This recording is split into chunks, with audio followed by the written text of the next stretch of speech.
Tuesday လို့နာမည်ပေးထားတယ် Friday ဆိုရင် travel deal Friday ပေါ့နော်အဲ့ဒီ Friday လိုမျိုးဆိုရင်ကျွန်တော်တို့က deal တွေဟို hotel တက်တာတဲ့ hotel တွေဒါမှမဟုတ် tour package တွေဒါမှမဟုတ်တစ်ခုခုကျွန်တော်တို့ဟိုပေါ့နော်ဟိုပြောပြပေးပြီးကျွန်တော် deal တွေပေးမှာဖြစ်ပါတယ်လို့ဆိုတော့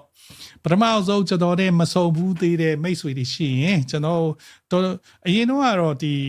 ဘောအရင်တုန်းဆိုတာကတော့ covid နောက်ပိုင်းတော့ကျွန်တော် live streaming တော်တော်ရင်းနှီးတဲ့မိတ်ဆွေတွေအများကြီးရှိတယ်ဟို live မှာခဏခဏသူတို့နာမည်ကိုတွေ့ရတာပေါ့နော်အဲ့ဒါနဲ့ရင်းနှီးသွားတာပေါ့နော်အခုနောက်ပိုင်းကျတော့ live မှာဟိုနည်းနည်းလေးဂျားထဲမှာရက်သွားလိုက်ပြန်လှုပ်လိုက်နဲ့ဟိုလောလောဆယ်နားတာကြားတော့အခုပြန်စနေတာပေါ့နော်ဆိုတော့ကျွန်တော်ဟိုပထမဆုံးမသိသေးတဲ့လူတွေရှိရင်မိတ်ဆက်ချင်ပါတယ်ကျွန်တော်ကတော့